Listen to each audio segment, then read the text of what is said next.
Oh, I just wanted to tell you a little bit more about interventions.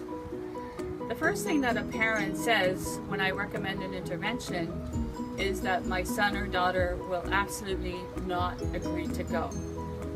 Well, that's exactly why we do the intervention, for people who do not agree to go, or who think that they don't want help, or who appear that they don't want help. Interventions are not for people who say, yes, I want to go, I want to get help now. They're for people who say no, and who are very difficult to deal with, and and are very reluctant.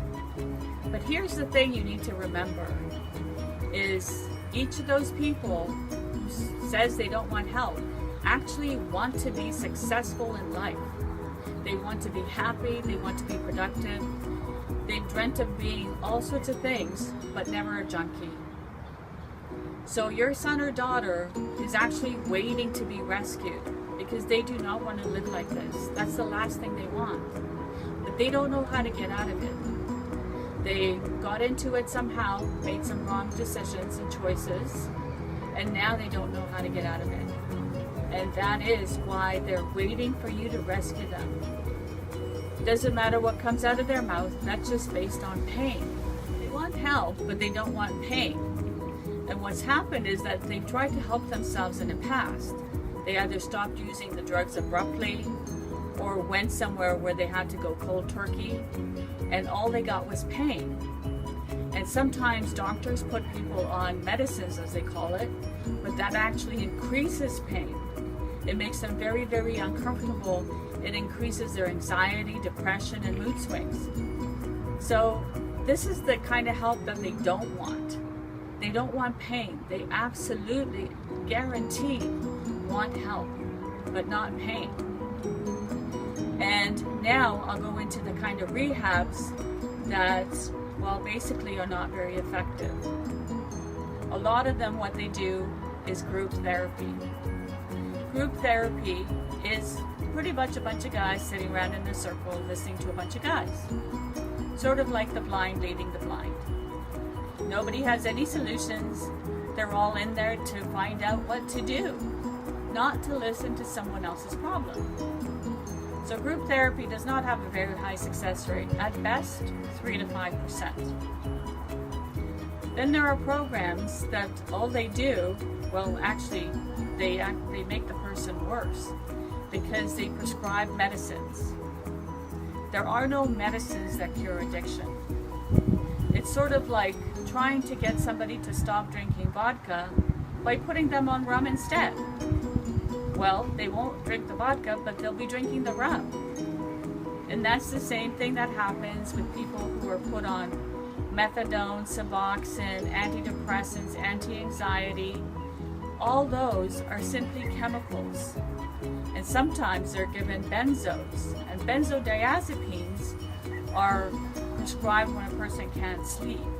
But those are very, very, very dangerous drugs. And the chemicals really mess the person's mind.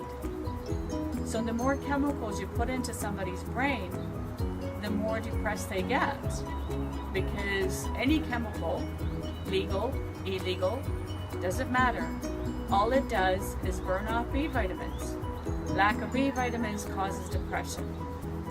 And then when you take chemicals for any certain length of time or long period of time, the brain gets very, very toxic, and the person starts thinking that, everybody would be better off without them. Chemicals to the brain always burn off B vitamins, which increases depression and suicide. And here's the thing to remember as well. The brain does not differentiate between drugs bought in a drugstore or drugs somebody buys down the street, on the street corner. Everything that the body ingests is considered a chemical. The glands, the hormones, the bloodstreams, the cells don't think, well, this is the legal stuff bought in the store and this is the illegal stuff from, the drug pusher. No. Chemicals are chemicals, and they always go in the wrong direction when it comes to getting the person off drugs, because the last thing they need is more drugs. And now the programs that actually work are, what they do first is they take the person off drugs safely, then they take vitamins and exercise and go into a sauna and sweat. The only way to detox a body completely is by sweating. There are no magic tricks. There are no putting drugs into the body to get drugs out of the body. Those are gimmicks, and they don't work and are very dangerous, in fact.